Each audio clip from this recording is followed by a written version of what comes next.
Hey there. Tonight we're stepping into a different kind of story. Not the shining legend, but the cold, heavy truth beneath the armor. You won't find dragons here or flawless heroes. Just a life built on duty, fear, bruises, and the quiet grind of surviving in steel through battlefields, broken sleep, and the slow fade of glory. If this kind of storytelling helps you rest, feel free to like the video and subscribe, but only if it actually brings you peace. And let me know in the comments where you're listening from and what time it is. It's oddly comforting to know who else is drifting off to the same slow march through history. So, dim the lights, let the fire in your imagination warm the stone walls. Settle in, and let's begin with the making of a knight. You are 7 years old when the path to knighthood begins. Not with a sword, but with a farewell. Your parents, proud and perhaps a touch relieved, send you off to serve in the household of a noble lord. There are no goodbyes written in ink or preserved in keepsakes, only a pat on the shoulder, a bundle of clothing, and the weight of expectation settling on your small, still growing frame. No one asks if you are ready. In truth, readiness is irrelevant. You are a page now. The castle looms above you, stone towers stretching into a grey sky, its silhouette promising both greatness and hardship. The gate cracks open. What lies beyond is not a world of honor and glory, but one of scrubbing, serving, and surviving. Chivalry will come later after years of fetching, carrying, and cleaning up after horses and noblemen with equally foul temperaments. Your duties are endless. From sunrise to well after dark, you run errands, sweep halls, deliver messages, and assist with meals.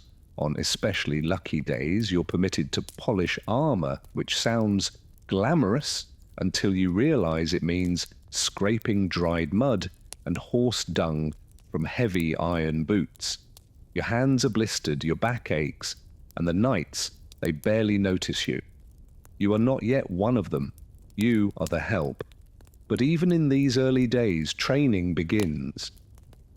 Wooden swords are handed out like brooms, and bruises bloom across your arms as you spar with other boys who, like you, are eager to prove something.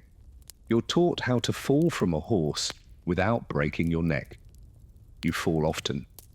Some days it feels like falling is the main lesson. No one praises you for bruising well, but they do scold you for weakness. You learn quickly.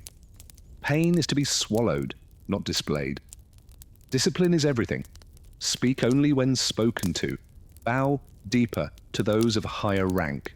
Never question a command, no matter how trivial or humiliating. Your mistakes are corrected with the back of a hand or a week scrubbing chamber pots. One boy forgets to remove his cap in the presence of the lady of the house. He spends 2 days on his knees in the chapel, praying for humility. No one forgets again. If your family is wealthy, a tutor may be assigned to teach you reading, writing, and perhaps a bit of Latin. Though the Latin mostly seems useful for understanding church services and inscriptions on tombs, if not, you learn by imitation, you listen, you memorize prayers, you copy letters with shaky hands when the steward is generous enough to share a scrap of parchment. Literacy is a luxury. Muscle and obedience matter more. Still you learn. You learn which fork to use, though most prefer fingers. You learn to stand still for hours during court feasts, balancing platters of steaming meat while nobles talk politics and complain about the wine.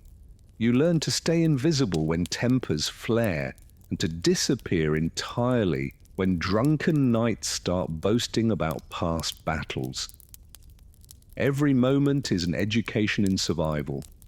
Mornings begin with mass. The castle chapel is cold year-round and your breath fogs in the air. as you kneel on stone floors and try not to fall asleep during the liturgy. Faith is not optional. It is as much a part of your training as sword play.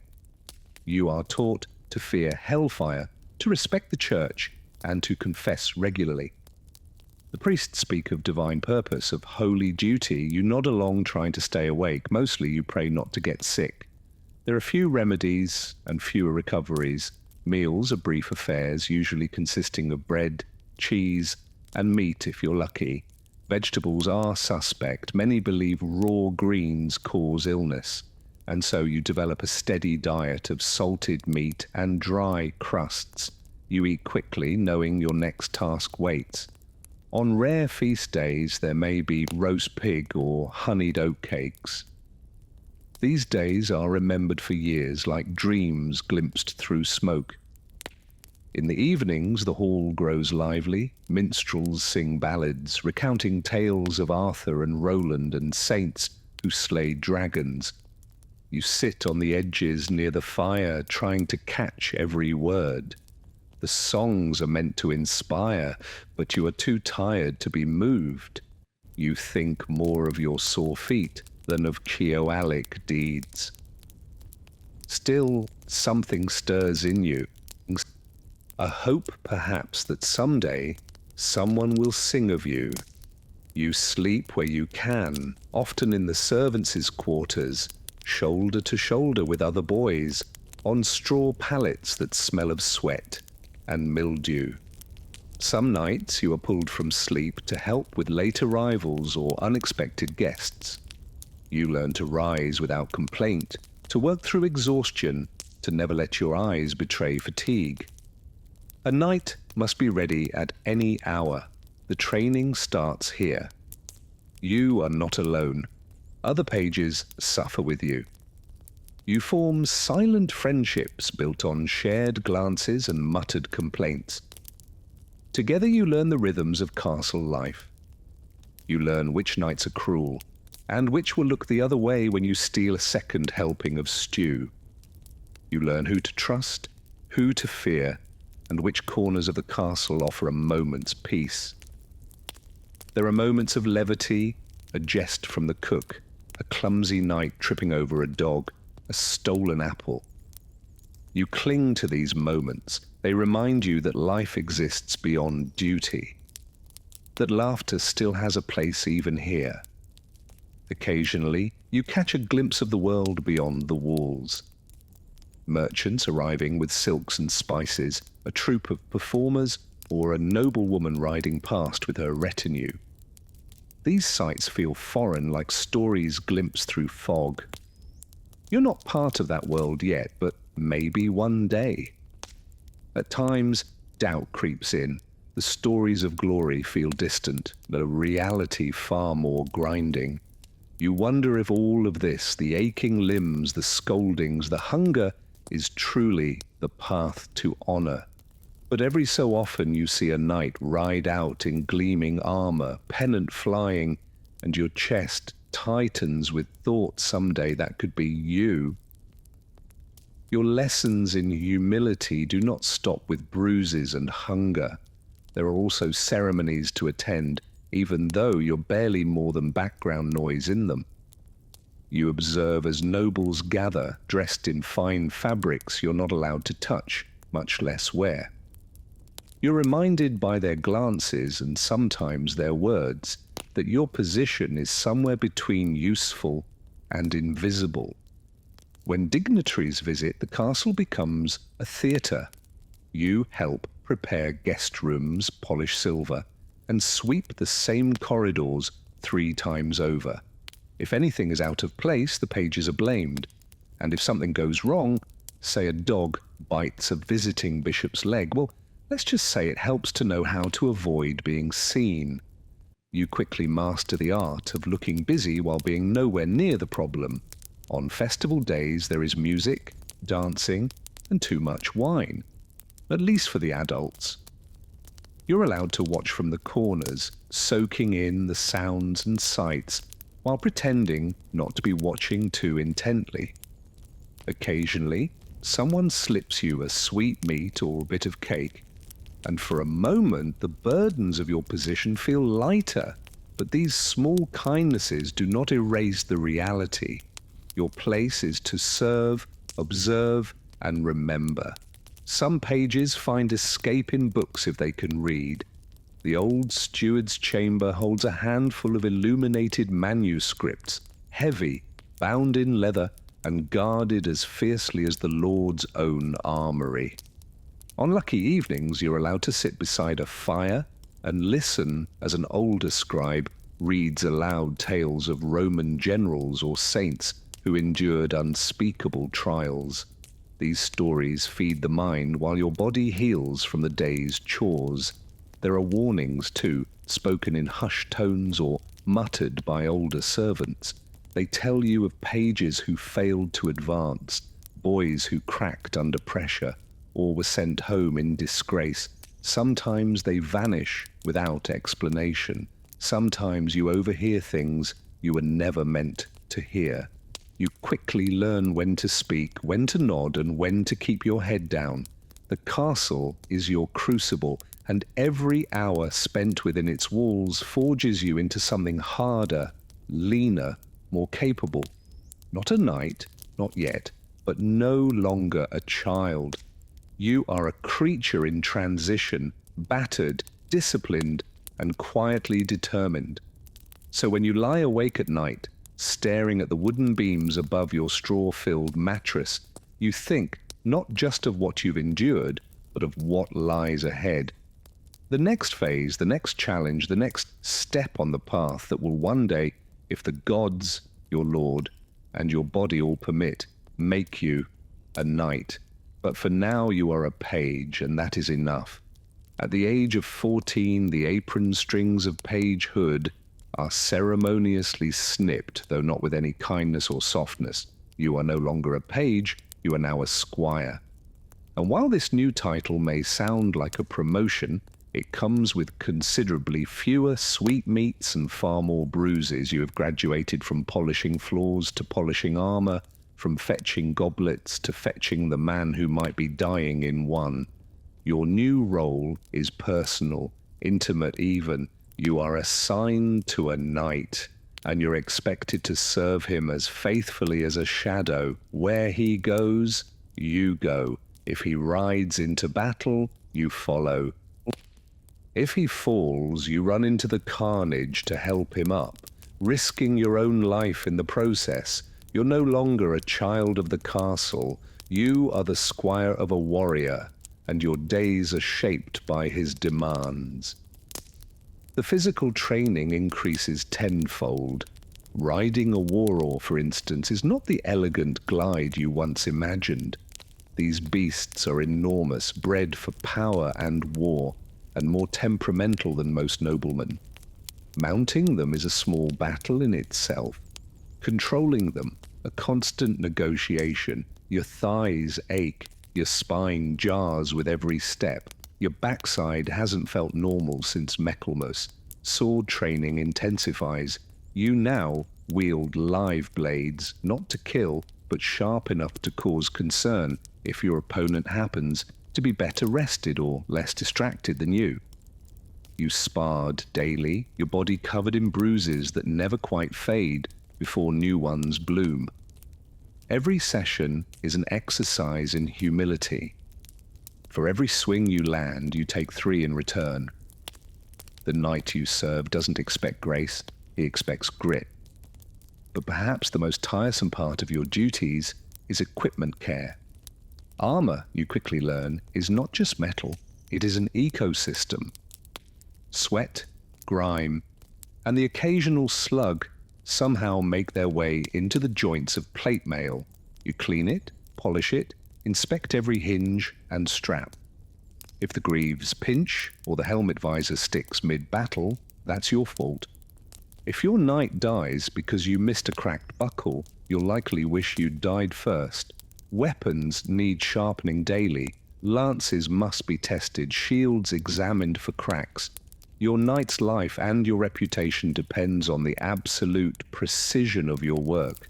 No one thanks you when everything goes right, but everyone notices when it doesn't. And then there are tournaments. They were romanticized when you were a page, colourful affairs of trumpets and cheering maidens. Now you see the blunted swords break bones. You are the one saddling the horse, carrying the lances, wiping the blood from your knight's cheek so he can smile for the crowd. If he wins, you collect the prize money.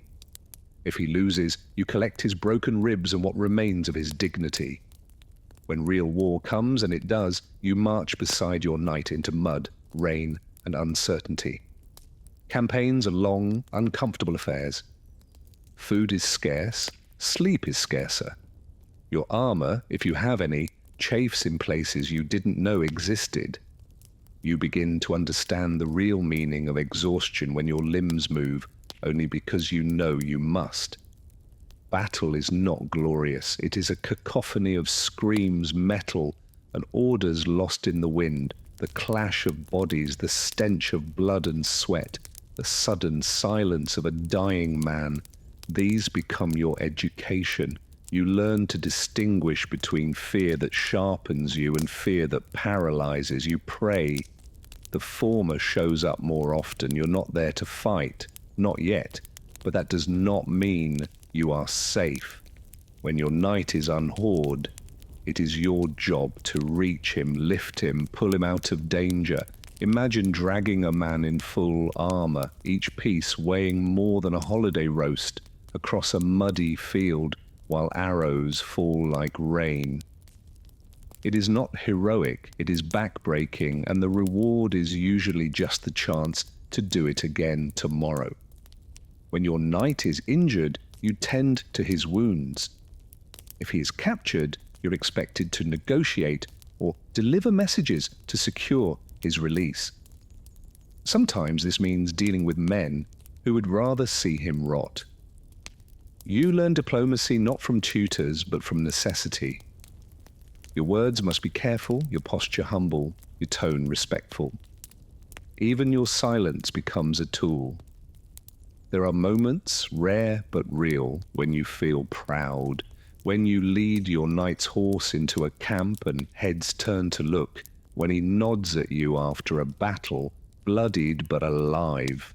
These moments are fleeting, like sunlight through arrow slits, but they matter. They keep you going. Back at the castle, your duties continue. You train younger pages, passing on the same hard lessons you once learned.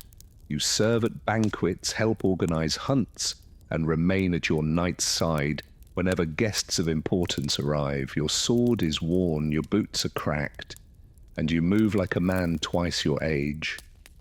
But you are no longer a servant. You are being watched, evaluated, measured. The priests still expect your prayers. Your lord still expects your loyalty. Your body expects rest, which it rarely receives, but there is no turning back. The only way forward is through. You begin to think about your own coat of arms, what colors, what symbols. You dream about the moment of dubbing, the sword tapping your shoulders the moment you rise, not as a squire, but as a knight. It feels impossibly far. It feels inevitable. It feels both. Then there are the hard days, the days when you bury a fellow squire trampled beneath a war horse or run through by a lance that didn't look blunted enough. No one sings songs for squires. No one writes poems for the boys who almost made it. You learn to carry grief without showing it. You learn to keep working even as the ground shifts beneath you. If you are lucky, your knight teaches you more than battle. He teaches you how to think, how to judge a man's character, how to read a battlefield, how to lead. If he is wise, he teaches you when to speak and when to hold your tongue, how to pick your battles, and how to lose with grace. These are not things armor can protect you from, but they are just as vital. Winter brings new challenges. You now understand that a sword is only as effective as the hand that can still feel its hilt.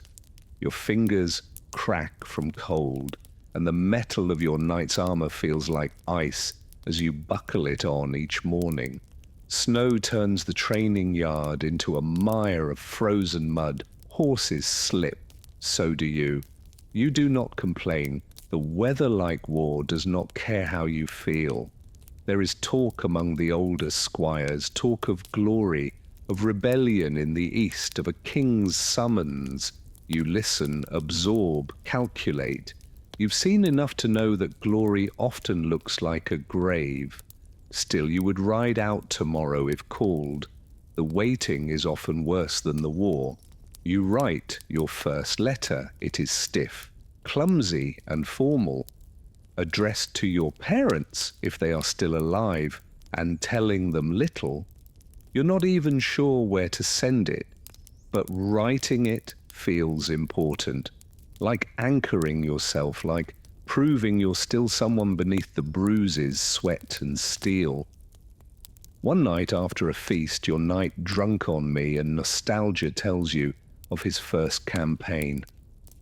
He describes the rain, the hunger, the thrill of surviving the charge. Then he grows quiet. He stares into the fire and names 3 men who did not return. You do not speak. You are meant to listen and remember. You practice daily, sometimes in secret. You mimic your knight's stance, his footwork, the way he holds his blade just before a strike.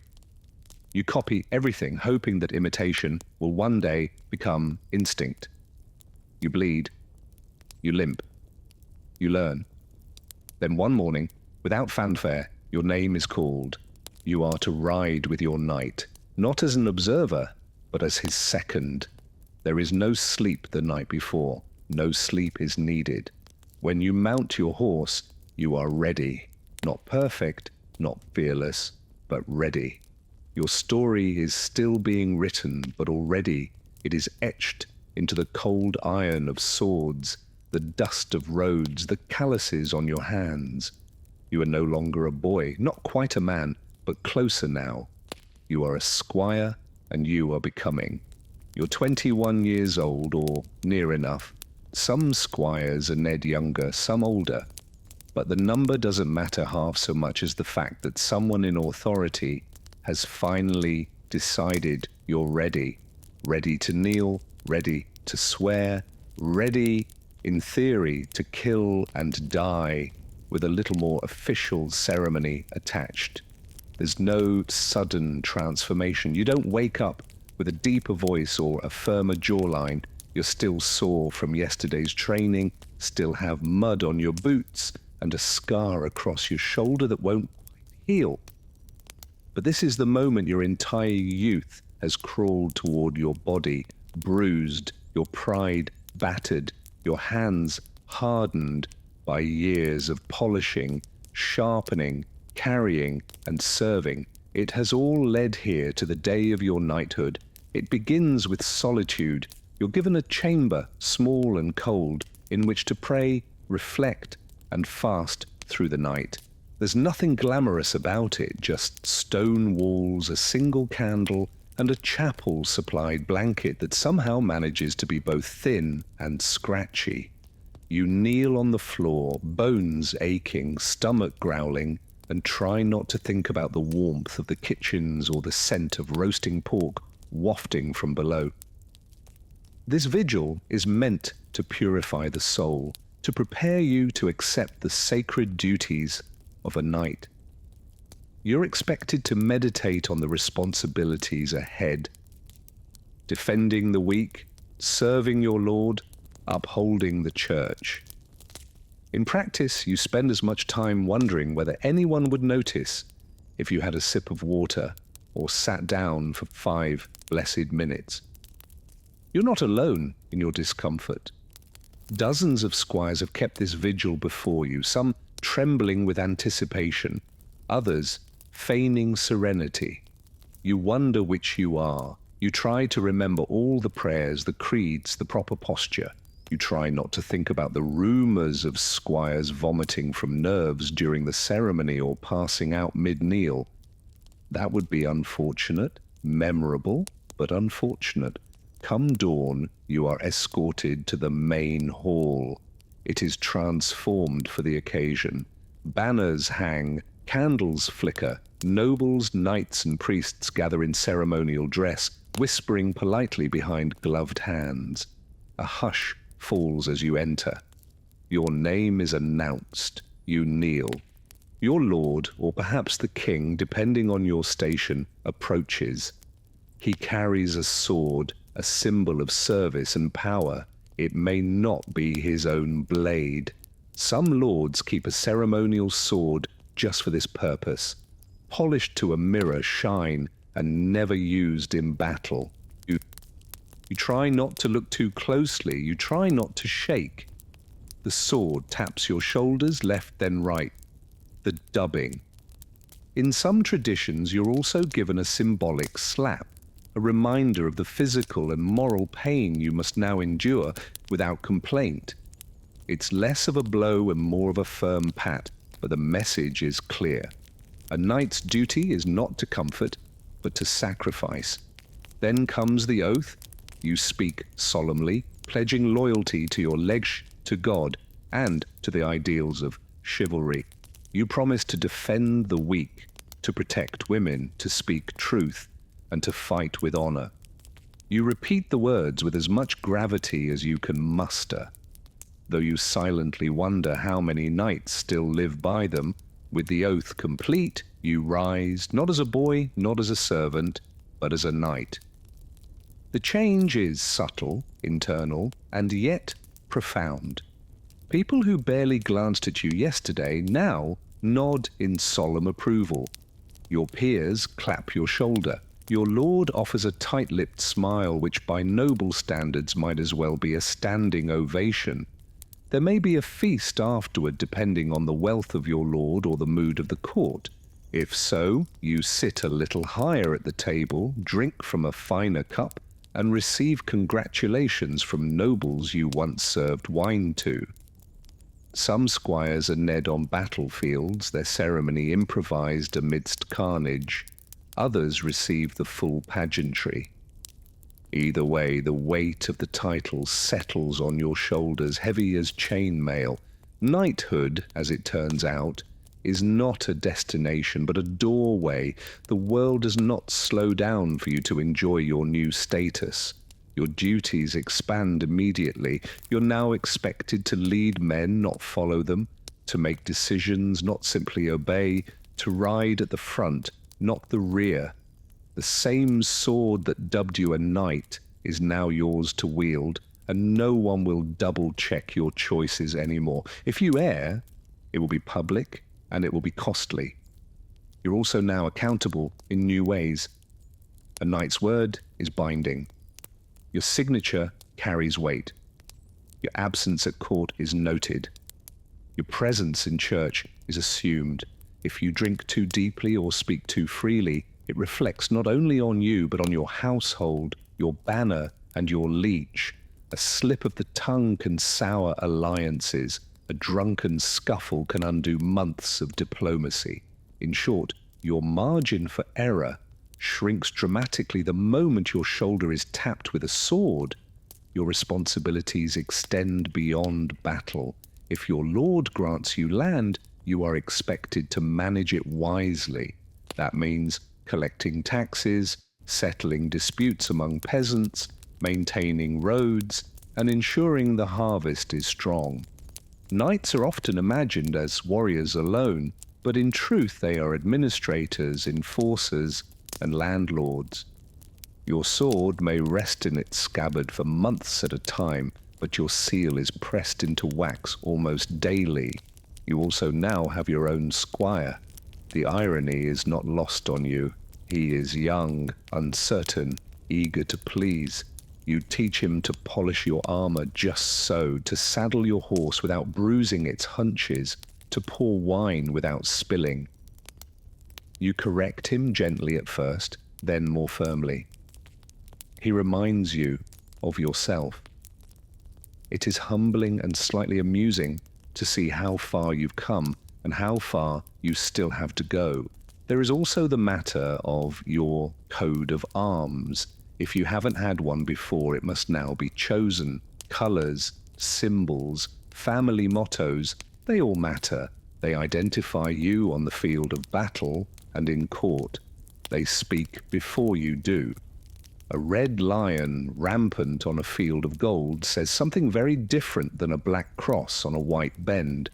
Choose wisely or pay a herald to help. Your new armor is fitted to your frame, assuming your lord is generous or your family still has coin to spare. Full plate is expensive and every piece must be custom made. Greavers for your legs, gauntlets for your hands, a cuirass for your chest. You stand still as the blacksmiths measure and clink, their fingers leaving soot on your skin. The weight is impressive.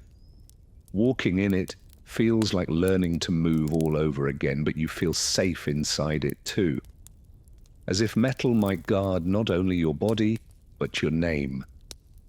You take your first formal ride through the village, not as a servant trailing behind a retinue, but at its head.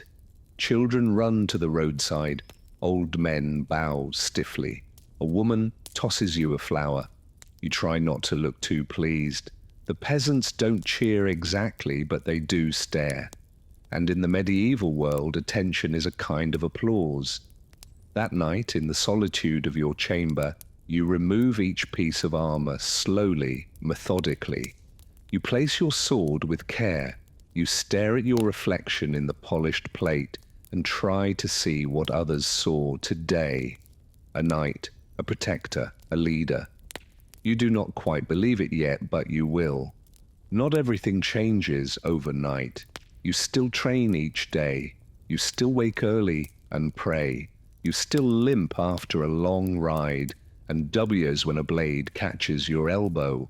But your name is called with more weight now. Or you are consulted, not commanded. The youngest squires eye you with something like awe or fear, possibly both. War will come again, you know this. And when it does, your position in the vanguard will be expected. No more standing behind a shield wall. No more waiting for orders. You will lead the charge, raise your voice above the den, and be the first to cross the field. If fortune favors you, you may return with honor. If not, your coat of arms will be carried home without you. This is the cost of the accolade. This is the burden of the oath. But still, you are proud, not of your status, but of your survival. You endured the long years, the cold vigils, the humiliation, the training, the fear, and now you wear the title as a second skin. You are a knight, and your real service has only just begun. You do not become a knight and immediately feel powerful. You become a knight, and then you are handed 60 bales of steel and told to get on a horse.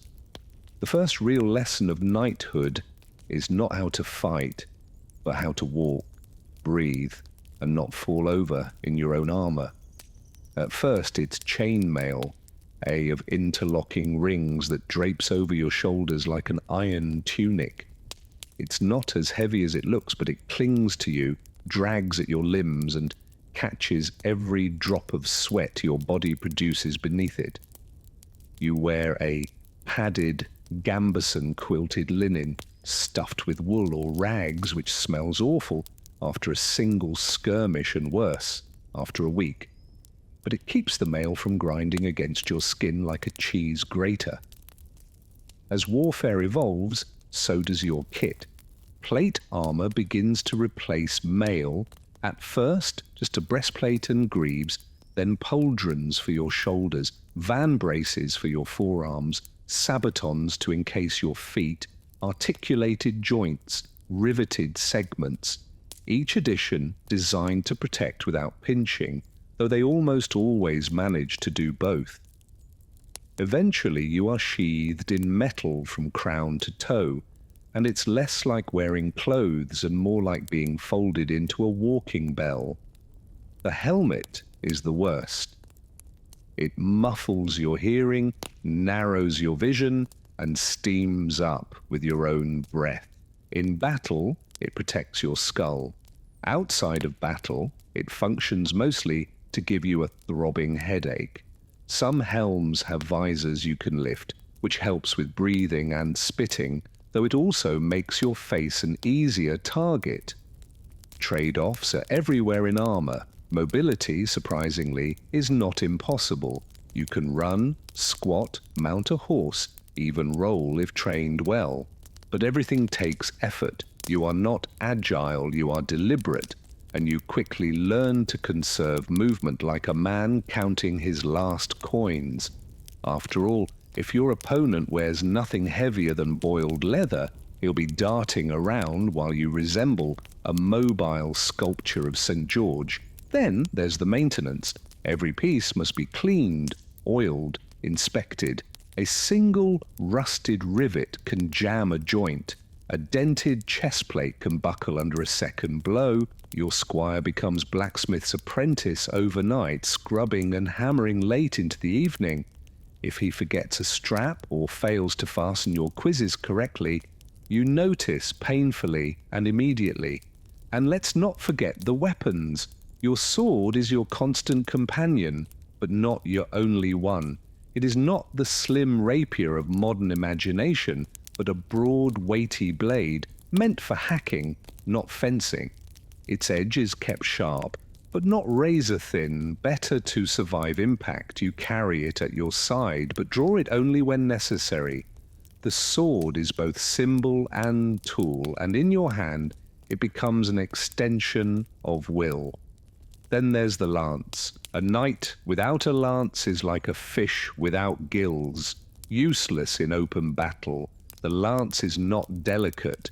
It is a sharpened pole, roughly 10 feet long, meant to be couched under your arm and driven like a battering ram into whoever's unlucky enough to be across the field. On horseback, it turns your momentum into deadly force. But it is also unwieldy, easy to miss with, and once broken, mostly good for poking campfires. The mace is a brutal companion, short, stubby, and blunt.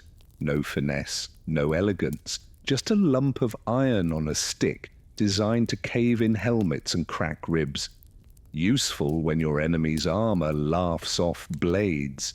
When subtlety fails, the mace makes its point with savage clarity. Axes are similar. Less common among knights, more typical of mercenaries or those from northern stock, but in close quarters an axe can hook a shield, split a helm, or drag a man off a horse. It's not considered gentlemanly, but neither, to be fair, is war. Shields serve both offensive and defensive roles. You carry one, usually kite-haped or heater style, slung across your back or strapped to your forearm. It bears your coat of arms. A bright splash of symbolism amidst the mud and smoke. You learn to punch with it, to deflect, to absorb force. A good shield might save your life. A bad one might become your coffin lid. Siege weapons are a different beast altogether. Catapults, trebuchets, and battering rams handled by engineers and lower soldiers. You observe them more than operate them, unless you're particularly unlucky, but you'll learn to fear them. No armor can save you from a boulder. When battle comes, your kit is both savior and prison. On the charge, you ride with couched lance, shield raised, visor down. Your world becomes a tunnel of noise and blur. Impact is sudden and absolute. You hit or are hit. You fall or you do not. And if you do fall, it is up to someone else, perhaps your squire, to drag you clear before the trampling begins. After the charge, if you are still upright, comes the melee. Sword drawn, you engage man to man. It is not graceful. It is a mess of grunts, blood, and clanging steel. You swing, you block, you pray. You aim not for heroics, but for joints. Armpits behind the knees, visor slits, the weak points. Every knight has them, and if you don't find theirs, they'll find yours. In the aftermath, assuming you survive, you learn the lesser-known role of a knight repairman. You remove your armor piece by piece, every dent and scratch telling its own small story. If a rivet snapped or a strap tore, it's noted, recorded, and mended. Your sword is cleaned, inspected, re-oiled. Every weapon dulled must be sharpened. You don't sleep until your gear is ready again, because next time it could mean your life. You begin to appreciate the subtle differences between good steel and bad. You learn the smiths by name. The balance of a sword, the weight of a shield, the line where a helmet should rest against your brow, all become second nature. You grow fussy about details that once seemed trivial. The type of leather used in your gauntlets, the weight distribution of a new axe, the way a visor latches shut.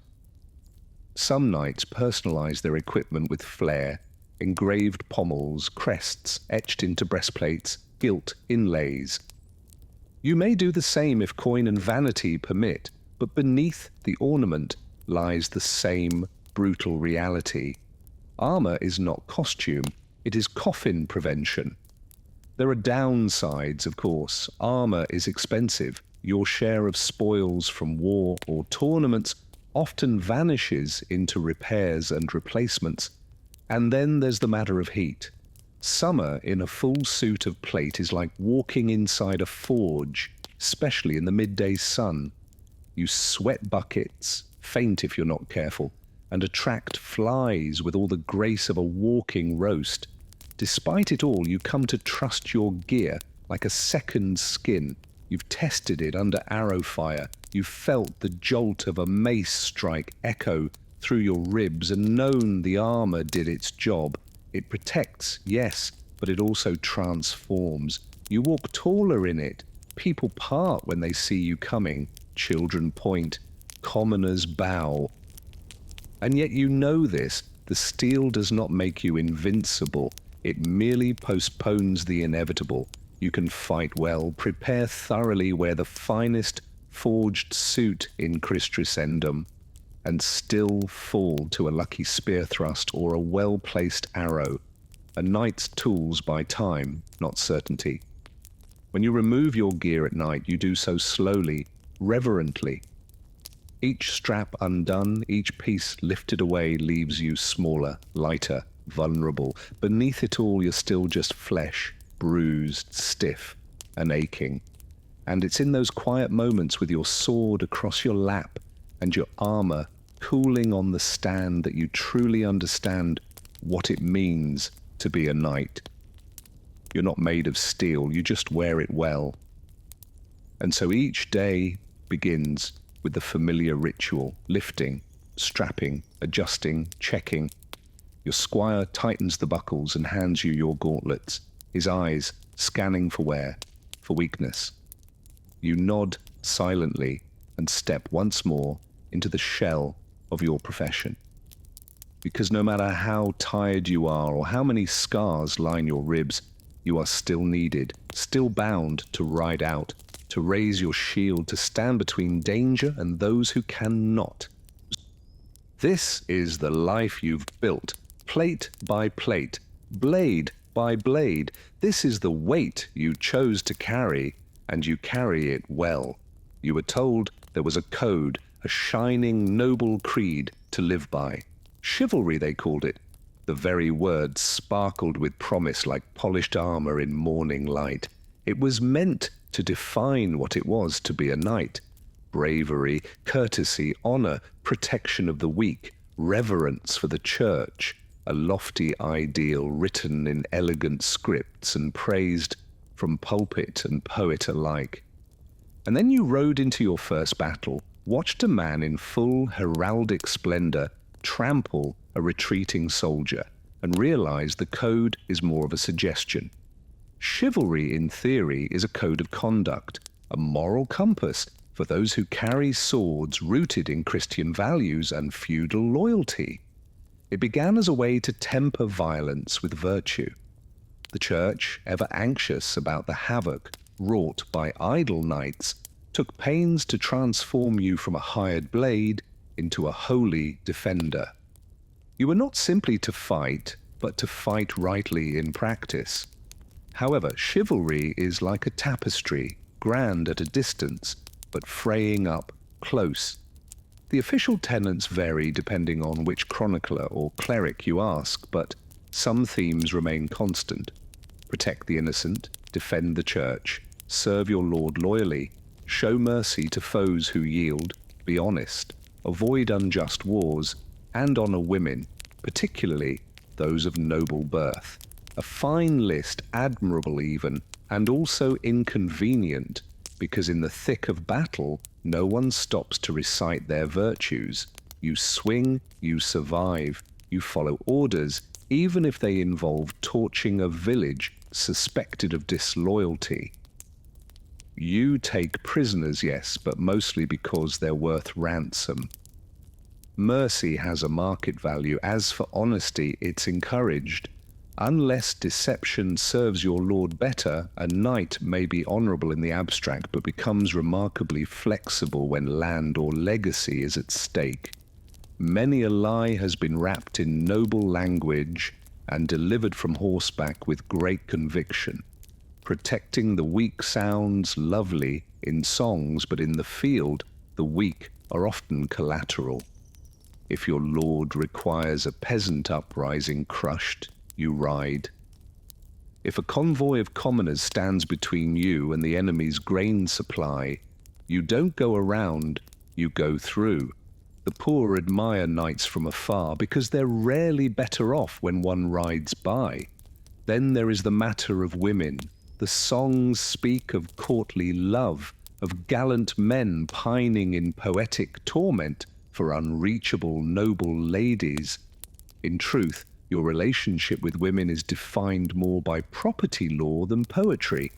Marriage is political, romance, when it exists, is fleeting, and the protection you offer depends heavily on class. A noble woman might be revered, a washerwoman less so. That's not to say knights are uniformly dishonourable. Many strive to live by the code. They pray, they tithe, they avoid unnecessary cruelty, but the world you inhabit rarely rewards restraint. A knight who hesitates to strike might not live to deliver mercy. A man who speaks the truth too plainly may find himself without land or head. Tournaments, oddly, are where chivalry shines brightest. In these stage spectacles, the rules are rigid, the honour real. You salute your opponent. You show restraint.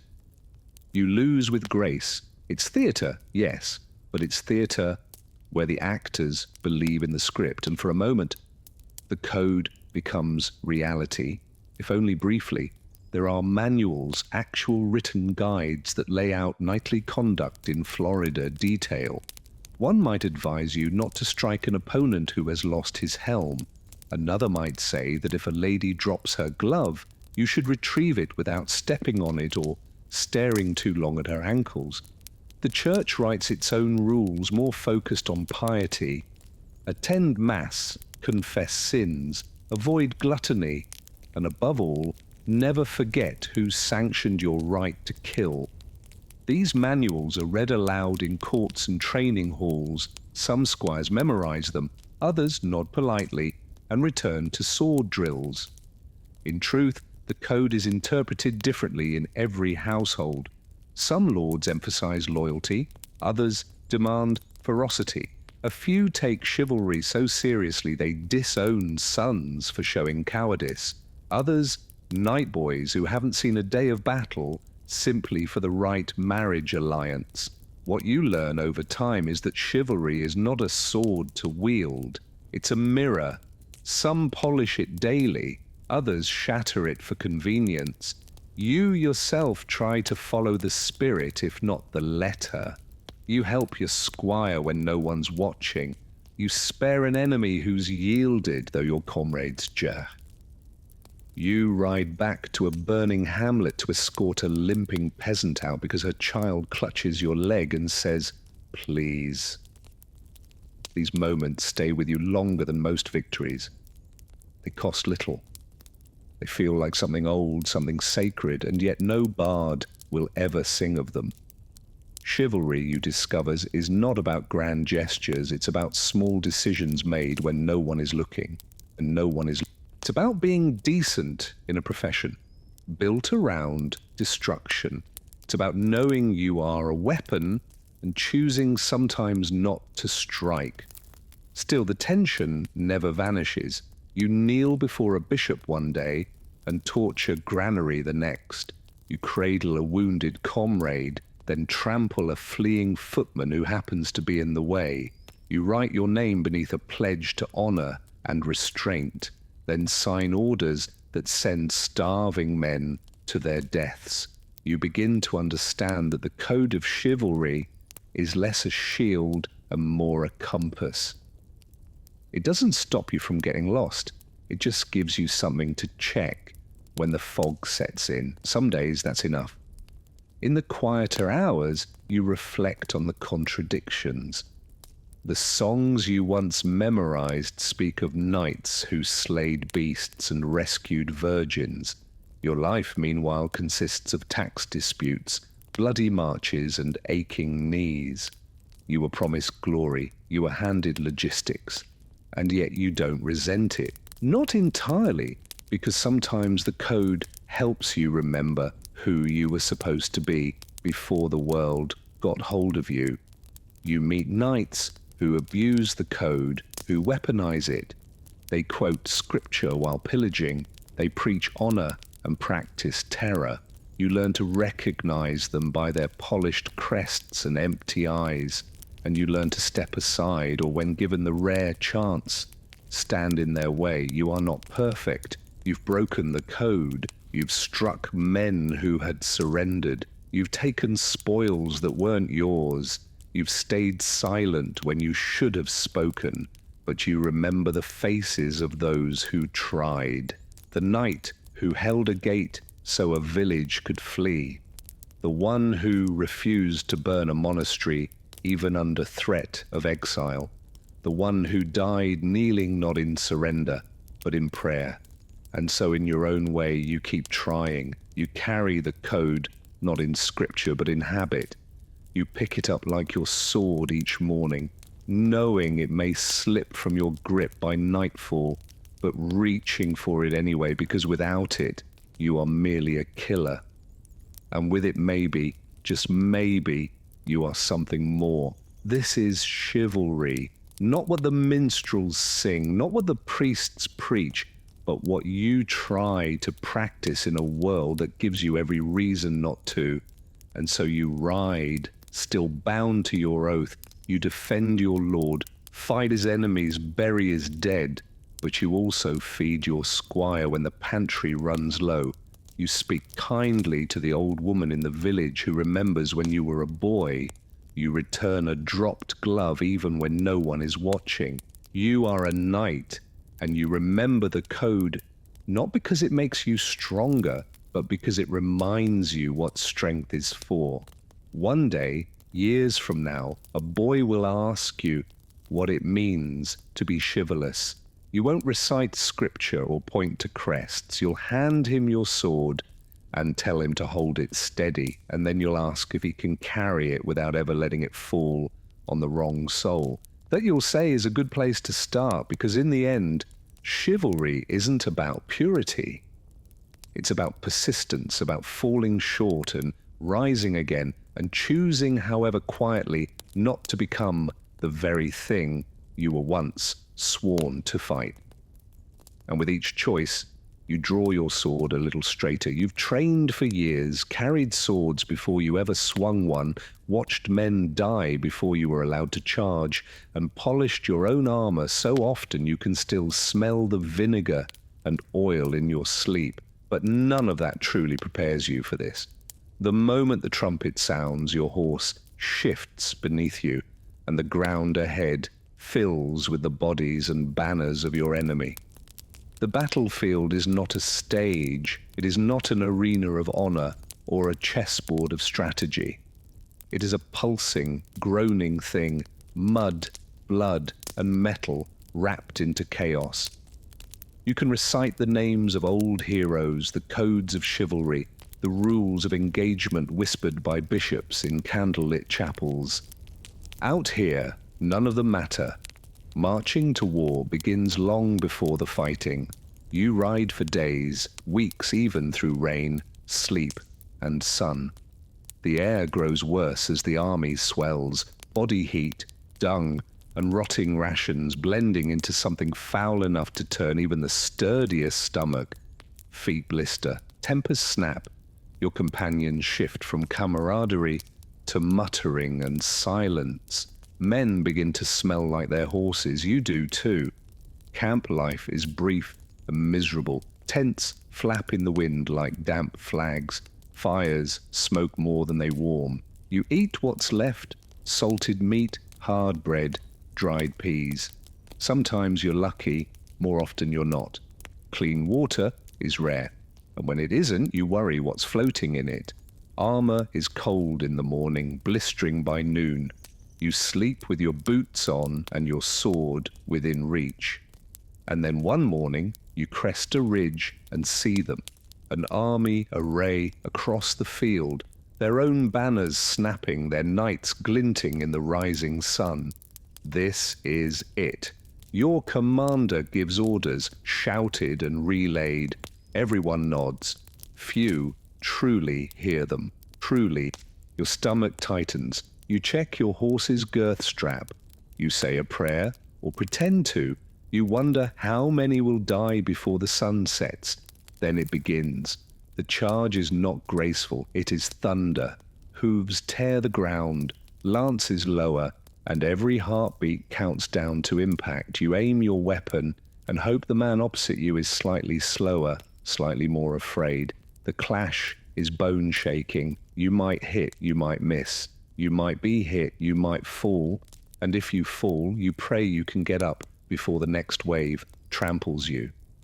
The noise is unrelenting, screams, shouts, clanging steel, horses shrieking, men begging. There is no rhythm, only violence. You fight in flashes. A blade swings near your head. You duck. A man lunges. Your sword blocks without thought.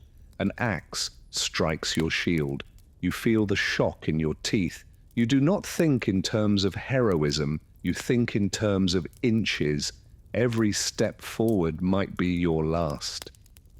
Every moment you remain standing is a small miracle, and all the while mud clings to your boots, blood slicks your grip, and the air tastes of iron and ash.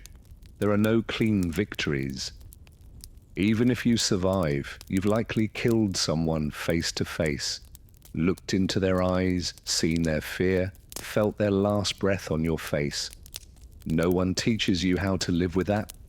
Sometimes you lose your footing. A blow knocks you down, your visor jars loose, and suddenly the world above you is a blur of hooves and blades.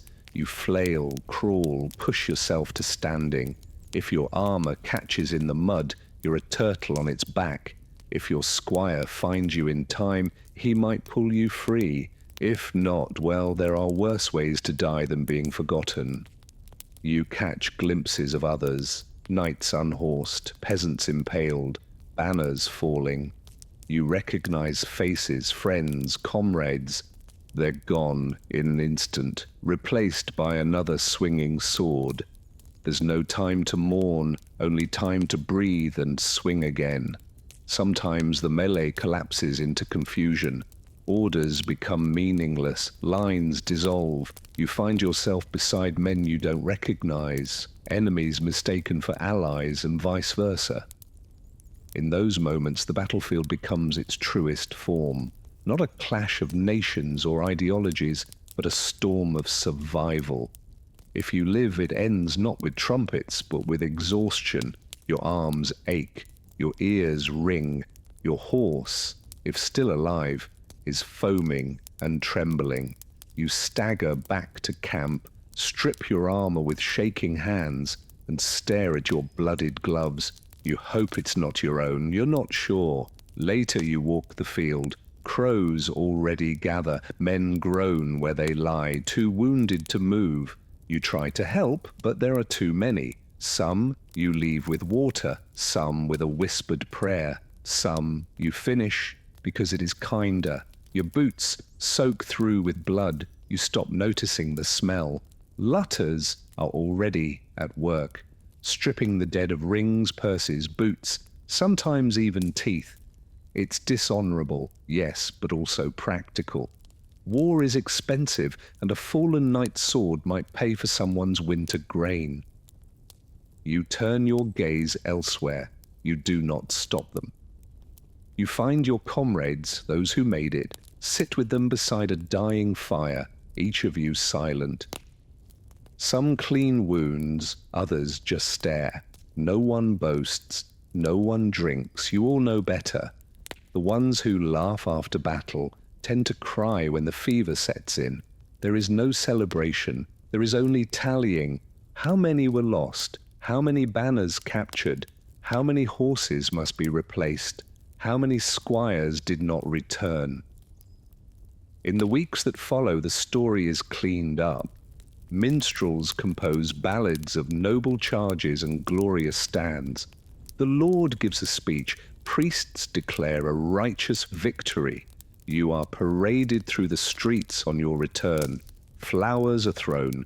Children cheer. You wave, smile, nod, but you remember the smell of the field, the look in the eyes of the man you skewered, the cries of your friend as he bled out beside a broken shield. You do not forget this is the brutal battlefield, not the battlefield of legend with shining armor and valiant jewels, but the real one, muddy, terrifying, loud, confusing, a place where honor is a luxury, mercy is rare, and survival is a skill. You're no longer simply a knight, you are a soldier, a veteran, and though you ride on, polish your armor, train your squire, part of you will always be there on that nameless field under that grey sky, swords slick with blood and breath fogging your visor. That part of you never truly leaves. You try not to talk about it. What really happened? When new squires ask, you give them lessons in form, in stance, in strategy.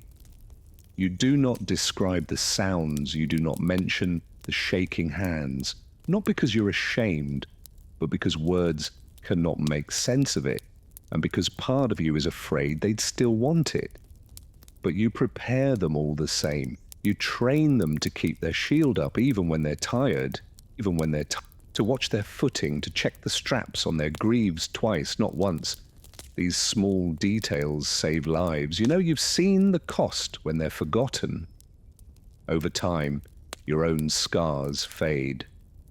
On the surface, at least beneath they remain, not as wounds, but as memory. You remember the weight of the fallen knight you dragged from a trampled ditch. You remember the breathless silence just before the charge. You remember the way the field looked afterwards.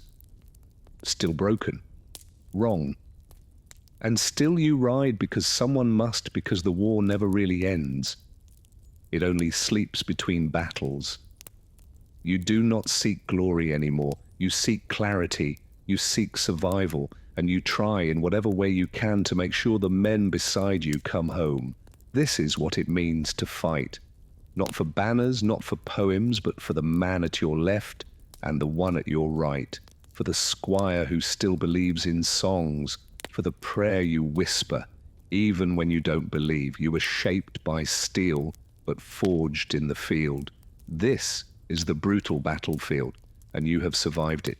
And in surviving, you have learned the cost of every inch of ground, measured not in paces, but in lives. You survive your first battle and then another.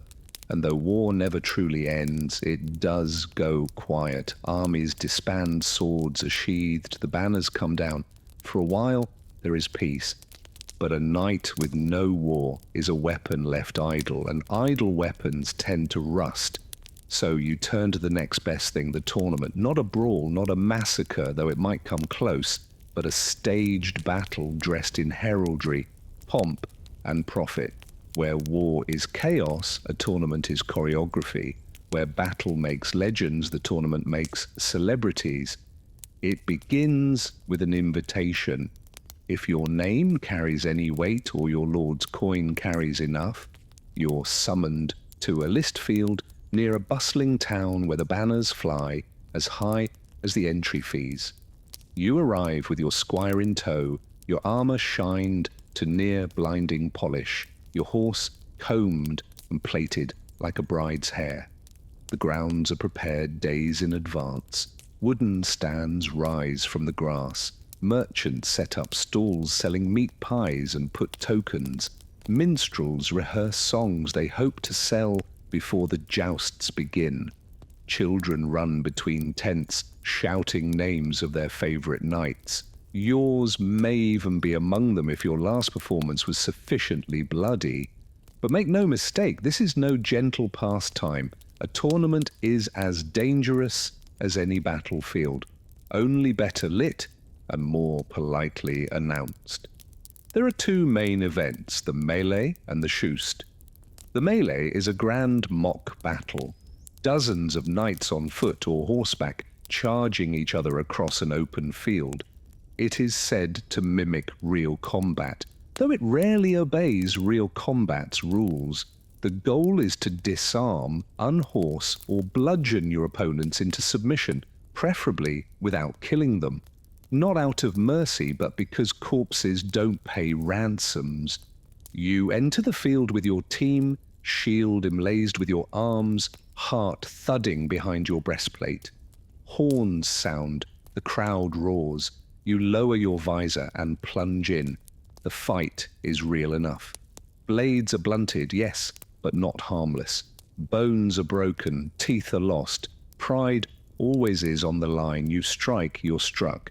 You fall, you rise. Somewhere in the den your name is shouted, either in triumph or concern, sometimes both. The melee is over when only a few remain standing, or when the judges decide it's become too undignified. You leave the field limping, exhilarated, exhausted, or sometimes unconscious. If you perform well, your reputation grows. If you perform poorly, you pretend not to care while discreetly checking for bruises. Then comes the joust, the jewel of the tournament. One knight, one lance, one pass. The tilt rail separates you from your opponent, and both of you thunder forward on horseback, trying to shatter your lance on the other's shield, helm, or chest. Points are awarded, helmets are dented, occasionally ribs are cracked. More than one knight has died beneath the applause of the crowd. There is spectacle to it, enough ceremony to rival a wedding. Your name is announced, trumpet sound, a lady ties a ribbon to your lance. You bow to the stands, salute your opponent, and take your place at the end of the tilt yard. Then the flag drops, and all that pageantry disappears beneath the pounding of hooves and the narrowing of your world into the tip of your lance and the target ahead. When you hit cleanly, the crack of impact echoes like thunder. Splinters explode, the crowd cheers. If you're thrown, you hit the earth hard and lie there long enough to remember that mud has no chivalry. Victory brings coin. And more importantly, notice lords watch from the stands, scanning for talent, potential, or marriageable fame. If you impress the right person, your fortunes can change overnight. If you make a name for yourself, you may find yourself invited to bigger circuits, tournaments in Paris, London, or Rome, or at least the stories say so. But not all jousts are equal. Some are friendly, honor-bound, and carefully judged. Others are bloodier, more corrupt. There are whispered tales of knights bribing marshals, sabotaging armor, or switching lances to unblunted tips. And every tournament has its share of bad blood, feuds reignited, insults answered with steel. Then there are the injuries, dislocated shoulders, shattered wrists, concussions. You learn quickly not to remove your helmet until you're sure your ears are still working. Even spectators are not always safe. A splintered lance once flew into the stands and took out a merchant's eye. He still comes to watch every year from the other side. Outside the arena, the tournament is a fairground. Traders hawk everything from relics to roasted chestnuts. Scribes sell poems composed on the spot. Apprentices duel with sticks in the mud while mimicking your name. At night, bonfires crackle, ale flows freely, and minstrels sing songs that exaggerate every blow landed and every favor won. If you've earned a few bruises, you might at least earn a few verses. The nobles host feasts. You attend cleaned and laced into a doublet that fits like punishment. You bow, you drink, you endure conversation. A lady might ask about your technique, though her interest may have less to do with lances and more to do with inheritance or scandal or both. Tournaments are also a place for politics. Alliances are struck, rivalries flare, and lords make quiet wages behind their goblets. A win on the field can lead to a contract, a vassalage, or a sudden engagement. A loss, on the other hand, might be remembered long after your ribs have healed. For all their glitter, tournaments are expensive. Entry fees, armor repairs, horse care, tents, and bribes. It all adds up. A poorly managed campaign can leave you poorer than when you arrived. Some knights take loans, some sell off land, a few turn to less savory methods. Gambling, extortion, even rigging matches. Still you return. You always return because there's a thrill to it, a pulse that nothing else matches, because the crowd remembers your name. Because a good tournament win can do what 5 years of border patrol cannot. It lifts you, it announces you, it makes you visible, and in a world where power rests in perception, visibility is everything. You ride in, you fight, you bleed, you bow, and when you win, you smile with broken lips, because for one fleeting moment you are not just a servant in steel. You are the main event. You are not at war, but you are in combat. This is the tournament circuit, and you are still standing. By the end of the week, your body is a ledger of bruises, scratches, and indignities. Your squire works late into the night restoring your kit. You spend the evening swishing watered wine, pretending your shoulder doesn't throb with every breath. A blackened eye makes you interesting company at supper. The limp adds character. You don't speak of the fear, the heartbeat just before the lance drops, the instant you wonder if the next hit will be clean or final. You swallow it down, tuck it beneath the layers of steel and swagger. Every knight does. Fear is common. Admission is not. If the tournament was good to you, you leave with coin, a new favor tied to your saddle, and invitations for the next event. If not, you leave with empty hands and full regrets, already calculating how many tournaments it will take to rebuild what you spent chasing glory. The road away is quieter, less triumphant. A few companions ride with you. One coughs blood, another cradles a wrapped hand that may never hold a lance again. The squires chatter, still enchanted by the show. They do not yet understand the price of applause, and so, bruised but intact, you return to your estate or your garrison, where the real duties await. But for a week, you are more than a soldier. You are spectacle. You are legend. You'll do it again. Because while war may forge your reputation, tournaments let you write it in gold. And sometimes that is enough, because in the eyes of the crowd, you are not just a knight. You are a name, a banner, a force in motion. And for a brief, shining moment, everyone saw you shine. Trumpets fade, the tournaments end, the battlefield falls silent. And you return not to rest, but to something more complex. Responsibility, because you are not only a knight, You are also a lord's vassal, a landholder, an enforcer of law and order. And whether your thief is sprawling or small, it demands as much from you as any joust or skirmish ever did. Your estate, such as it is a patchwork of thatched roofs, grazing fields, and stubborn people. It was granted to you often in reward for service, and with it came a host of obligations, not to the land, but to those who work it. They do not know you as a war rider or a lance wielder. They know you as the man who demands grain in October, sends baths to settle quarrels, and sometimes rides through the village just to remind everyone who owns what. Your mornings begin not with sword drills, but with ledgers.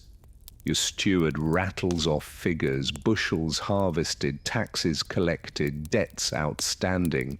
You nod like you understand, though half the time you don't. There's always a shortfall. A pig vanished, a crop failed, someone died with coins still owed. The solution invariably involves more paperwork and fewer pigs. Then come the petitioners. Peasants sue at your hall to air grievances. He stole my goose, her cow trampled my barley, their son struck mine with a stick. You sit beneath a banner bearing your arms, listening with the weariness of a man who's faced arrows and would prefer them to this. Justice must be swift, or at least loud. You nod, you fine. You send men to inspect fences. The villagers shuffle out, mostly satisfied. You hope. Disputes between peasants are one thing. Disputes between your men at arms are worse. When two armed retainers argue over boundaries or livestock, swords rattle. You must step in, not as a fellow knight, but as their master, firm, even-handed, a man of authority. It's a delicate thing projecting strength without escalating tempers. You manage mostly. You also collect taxes, grain, wool, coin, or goods in kind. These are tallied, stored, and forwarded up the chain to your liege-lord. Some of it you keep to pay your men and maintain your household. Some vanishes into the hands of clerks, never to be seen again. You suspect a fraction feeds the bishop's cellar or funds your lord's latest embroidery habit, but questioning the chain of feudal economy is like questioning gravity. You nod, sign, and send the ox cart on its way.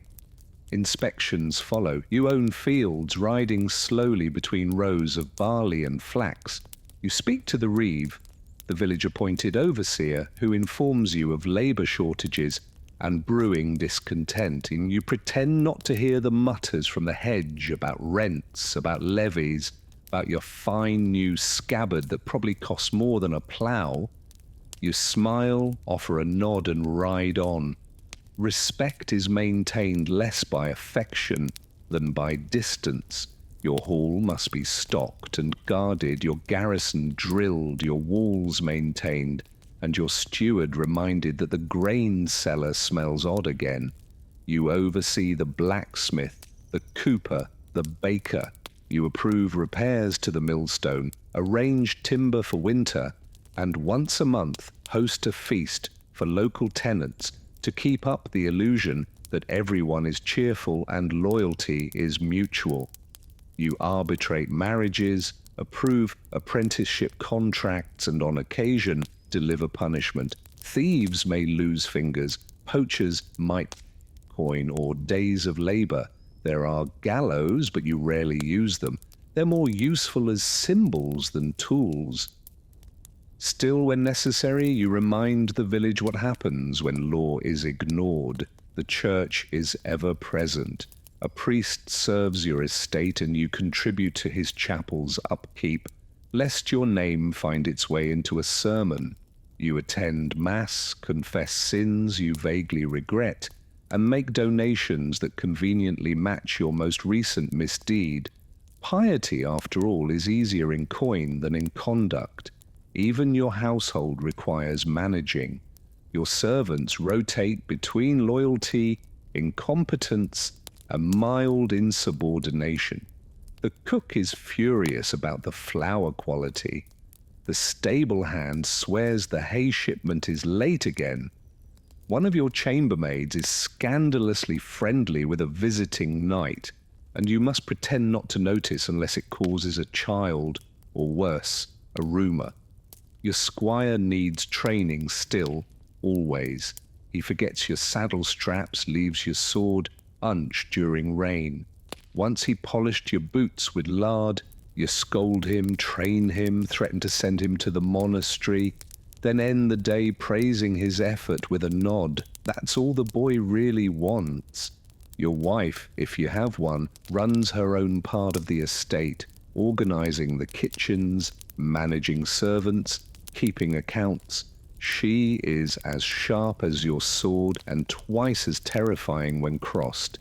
She reminds you when rents are due, when your cousin's widow expects a letter, and that the priest caught you dozing during Mass again. You learn to listen. You also learn never to suggest she host the next feast without preparing for a 3-day argument about table linen. In times of famine, your role becomes one of reluctant judge and reluctant beggar. You appeal to your lord for relief while rationing what little you have. You know that if the people starve, the mana weakens. A dead peasantry tills no fields. So you offer just enough to keep them working, and just enough to keep their envy from turning to rebellion. In times of plenty, you are generous, but visibly so. Bread handed out at the chapel door. Coins tossed during feast days. It is not charity, it is theatre, it keeps order. Keeps. The peasants call you my lord, but you're not quite sure whether it's respect, resentment, or resignation. Likely all three. They bow low, but you see the flickers of judgment in their eyes. You ride past them, heavy in your saddle, armor gleaming. You are their protector. You are their tax. You are their judge and sometimes their executioner. Occasionally you host visiting knights or minor nobles. These visits are equal parts hospitality and hostage negotiation. You must appear wealthy but not wasteful, powerful but not threatening. A wrong word about the king's taxes could brand you disloyal. A poorly cooked pigeon could insult your guest's cousin who happens to be an earl. You walk a knife's edge of politeness, pageantry, and performance. But it isn't all caution and governance. There are quiet moments. You ride alone at dawn through dew-wet fields, nodding to shepherds who've been up longer than you. You sit by the hearth in winter and listen to your steward mumble accounts while the fire cracks behind him. You share a drink with your sergeant at arms, both of you old enough to admit your backs ache more than they used to. You are lord of your manor, but also its captive. You cannot leave for long. Bandits might strike, the grain might rot, your cousin might try to press a claim. Even a trip to court feels like abandoning a child to nurse itself. And when you return, something is always broken. A gate, a contract, a fence, a nose. Still there is pride in it, not in the power, but in the structure. You keep this place standing, you feed 100 mouths, you settle disputes before they boil into feuds. You remember names. You attend baptisms, funerals, and harvest dances. You kneel beside the dying and sign contracts for the newlywed. You are woven into the land's rhythm, into its heartbeat. This is the other life of a knight, not glory, not gore, but governance. And though it will never be sung by minstrels or carved into stone, you know the truth. A knight's blade defends his name, but his estate keeps it alive. Because in the end, when the sword is sheathed and the war drums fade, it is not your victories that remain. It is your land, your people, and the fragile peace you hold together, one decision at a time. When the halls fall quiet, The ledges are closed and your sword is back on its rack. You're left with something less discussed and poorly romanticized, your private life.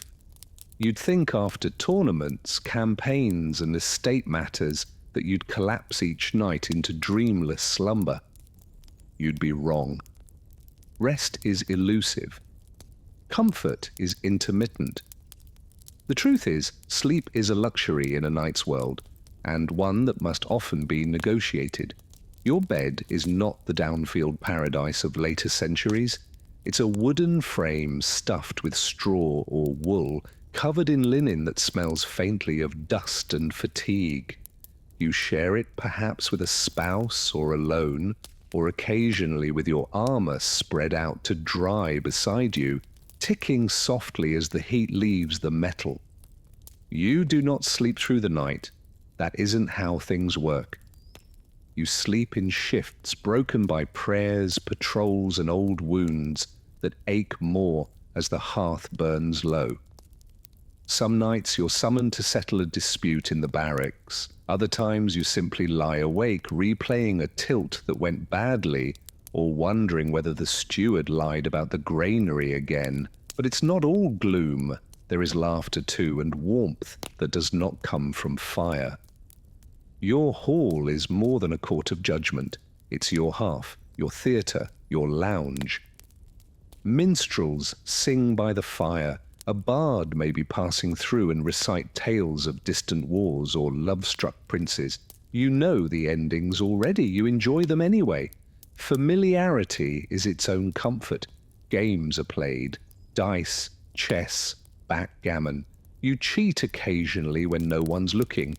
Or you lose grandly, blaming the firelight or the drink or the suspicious angle of the table. Your companions groan, laugh, and pour more wine. The feasts, when they come, are rowdy affairs, not grand like a royal banquet, but full of noise and roast meat of ale spilled on floor rushes and laughter that echoes up the rafters. You sit at the high table, but not far from the hearth. You drink with your men, toast your squire, throw the occasional bone to the hounds beneath the bench. A juggler might perform, or a fool. His jokes barely veiled insults about local clergy or visiting nobles. You laugh louder than necessary, if only to show the guests that yes, you can take a joke. It's a fragile peace, maintained by roast pork and stale bread. Sometimes the evenings are more subdued. A servant plays the lute. Your wife embroiders, humming a half-remembered hymn. You nod off in the chair by the fire, only to wake when the logs collapse in a burst of sparks. For a moment, everything is still. Your household sleeps early. The servants rise before the sun, so they vanish quickly. Your squire lingers, hoping for praise or advice, or just not wanting to go back to the straw mat beside the armory. You send him off gently. He's earned his rest, even if you haven't. You might wander the manor at night. Old habits from years on campaign. Checking locks, peering into shadows, listening for anything amiss. You don't expect to find anything, but sometimes you just need to move, to feel the floor under your boots and remind yourself you're still here, and the fire is still lit and the walls are still yours. When storms roll in, sleep becomes nearly impossible. Wind howls through the shuttered windows. Rafters groan. You recall nights in the field, when the only shelter was a cloak and the back of a horse. You remind yourself this is better. You almost believe it. Private life also means private thoughts, and these are harder to manage than fields or squires. You wonder if the land is truly yours or just held until a richer man wants it. You think about the faces of the men you've killed. Some you remember, some you don't. You think about your father and whether he felt this same pull between duty and doubt. On better nights, you write, or try to. You scratch letters on parchment, recording expenses or drafting stiff, formal notes to other landholders. Occasionally, you attempt poetry. It's terrible, but your steward pretends otherwise and your wife hides the worst of it before guests can find it. When guests do arrive, your private life vanishes. Everything becomes performance. The hall is cleaned. The good wine is brought out. You laugh at the same joke twice and endure stories about hawks that flew higher and horses that ran faster than any in your stable. You nod, you flatter, you endure. But when they leave, when the doors are shut and the boots have stopped echoing, you allow yourself the rarest indulgence of all, silence. You sit beside the fire, cup cooling in your hand, and let the hush stretch. No battles to plan, no taxes to collect, just the sound of wood crackling and your own breath in the dark. Your body is a map of scars. You know which shoulder clicks in the cold, which ribs ache when it rains, a broken finger from a tournament in Kent, a scar on your thigh from a skirmish near the border. These pains are familiar. You greet them like old comrades. You've learned not to complain. Everyone aches. The squire asks once if you ever sleep well.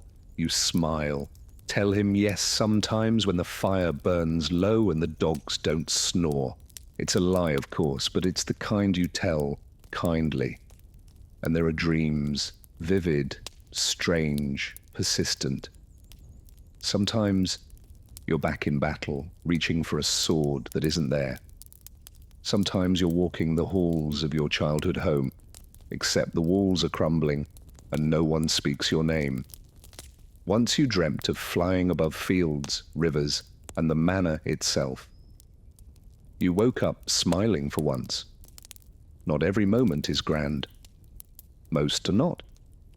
There is mud tracked into the hall, a loose floorboard that catches your boot, a spilled bucket, a burnt loaf, a cough in the night that makes you sit upright and listen until it passes. These are the details of living. These are what fill your time between swords and steel. On feast days, the private bleeds into the public. There is dancing of a sort. You watch more than you participate, but sometimes you're pulled into a circle, clapping along to a song that's older than the church itself. You step stiffly, laugh at your own footwork, and your wife laughs louder. The servants smile, if only for a moment. You give gifts, bread, cheese, sometimes coin. Children chase each other through the yard while the elders sit in the sun and pretend their knees don't ache. For an afternoon, no one is taxed, judged, or summoned. You watch, not as a lord, not even as a knight, but as a man. Just a man quietly grateful. Your dog rests its head on your boot. You scratch behind his ears and let your shoulders sink. You're tired, but not in the way battle tires you. This is a deeper ache, the kind that comes from carrying not just weapons, but people, place, and purpose. And still you do it because there is a rhythm here, a strange, stubborn peace between duties, not comfort, not ease, but something closer to meaning. This is the private life of a knight, and it is harder to master than war. Because though the chronicles record your battles and your banners, it is these quieter hours, half-forgotten songs, unfinished letters, the hush of a sleeping hall that truly tell the story of who you were. You rise with the dawn, joints aching, the cold seeping deeper than it used to. The steward greets you with a nod. The squire follows, quieter than he was in years past. Nothing feels unusual at first until you step outside and realize something has shifted. It's not in the air or the weather, but in the rhythm of the world itself. Fewer hooves on the road, fewer hands raised in salute. The banners are still there, but they hang lower than they once did, than they once Your role, once essential, now feels ceremonial. You still ride out, still wear the armor, still train the lads who come up through the ranks with fire in their eyes. But even they look past you now to the engineers sketching strange machines, or the captains drilling rows of men with pikes and gunpowder. The future no longer rides a war horse. The first time you see the musket fired in anger, it feels like a mistake. There's no nobility in it, no dance, no duel, just a bang, a puff of smoke, and a man down. You watch it from a hill flanked by your men and say nothing. Later, you clean your sword anyway, habit perhaps, or defiance. The Lord who summoned you once for every border skirmish now sends word only in winter. Requests for grain tallies, for tax rolls, for reports on tenant movement. The battles still happen, but they are led by men with maps, not mail. Your presence is a formality. Your counsel, polite tradition at court. The great knights gather less frequently. The old names, the ones you memorized as a squire, fade from conversation. Those who remain arrive slower, their crests more faded. You share nods, not words. No one wants to say aloud what you all know. Your armor, once polished weekly, gathers dust between uses. The squire still oils it more out of reverence than need. It's heavy now, not just in weight, but in memory. Each dent recalls a skirmish, each rivet a day spent living a life now fading into myth. You wear it still sometimes for ceremonies, for parades. Once a boy asked if it was real. You no longer correct them when they call it old-fashioned. The pageantry remains, though even it begins to crack. Feast days are quieter. Fewer nobles attend, fewer heralds call out names with the gusto they once had. The songs still praise the days of knights, but always in past tense. You listen, nod, raise a cup. You smile when they glance at you during verses that begin with, "In days of why." In private, you walk the grounds of your estate and watch your tenants at work. They till with newer tools now. Some have coins stamped with the king's face. Others carry paper, permits, receipts, even letters. As literacy seeps into the soil, the blacksmith's son wants to be a clerk. The miller's daughter talks of schooling. These are good things, you tell yourself, but they come with a whisper. You are no longer what boys wish to become. You still train them, still swing the sword, but it is harder now. Your shoulder stiffens in the cold. Your breath shortens on uphill rides. The blade feels longer, though it is not. You grunt more when rising, and the squire, now grown, looks at you the way you once looked at your own master. Half with respect, half with readiness. Even the battles you called to feel different. You no longer ride in the vanguard. You're asked to observe, to advise. Your role is one of wisdom, not action. And while you appreciate the respect, a part of you still aches to charge, to feel the ground quake beneath your mount. You understand now, of course, the age of the knight is ending, not with a roar, but with a series of sighs. Gunpowder does not care for bloodlines. Formations do not care for honor. The knightly charge, once feared and revered, is now a target for cannon and musket shot. You've seen it. You've counted the bodies. You try not to resent it. After all, every age must end. The Romans once thought their roads would last forever. The old emperors believed their names would outlive stone. And now even the stones are reused for barns and chapels. Time grinds all legacies down into something more useful. Still there is grief. Quiet, persistent. You feel it when your sword no longer draws admiration but curiosity. When your banner is recognized not for its victories but for how long it's flown. When your warhorse dies and the stable boy asks if you'll replace it with a mule. More practical, he says. You tell yourself that you are lucky. You lived. You saw the best and worst of your order. You earned your land, your name, your seat at the high table. You made it home. Not everyone did. Sometimes you take the long road past the old battlefield. It's farmland now, quiet. There's a grove where the archers once stood, a ridge where the cavalry assembled. You dismount and walk it, boots sinking in soft earth. There's a marker stone weathered and crooked. No one remembers the names carved there. You do. At night, the dreams come more frequently. Not always nightmares, though some are, but vivid flashes of moments you'd thought long buried. A lance shattering, a comrade's laugh, the exact shade of sky above a foreign field. You wake cold and wonder why memory feels sharper than your blade. You write more now, not orders or reports, but reflections. You try to capture what it was like, the weight of armor before dawn, the tension before a tilt, the smell of the field after rain. You want to record what it felt like to be a knight, not in legend, but in truth. You're not sure who it's for, maybe the boy who will find it in a chest one day, maybe no one. Visitors still come, they ask questions. Was it glorious? Was it honorable? You answer carefully sometimes on good days, but it was also cold and loud and lonely. You tell them that knighthood was service. Service to a lord, to a land, to an ideal. And sometimes when the wind was right, it felt like something greater.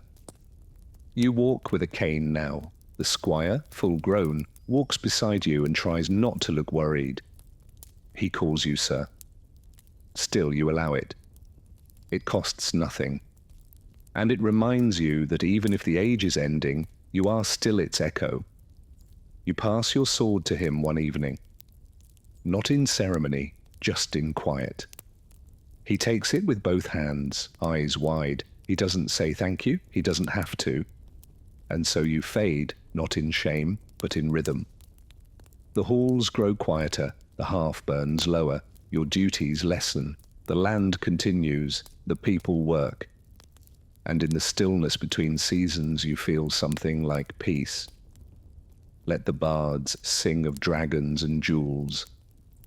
Let the painters render shining charges and golden spurs. You remember the cold mornings, the crooked smiles, the cracked ribs and cracked jokes, the smell of wet horse, and the taste of cheap ale. That too was knighthood, and it was enough. You don't know what the world will become, only that it will become. Castles will crumble, cannons will roar. The old ways will be folded into new books, new rules, new uniforms. But perhaps in some chapel or court, a tapestry will still hang, and a child will point to the figure in the corner, the one in battered mail, and ask, "Who is that?" And maybe, just maybe, someone will remember, not the battles, not the banners, but the man. That will be enough.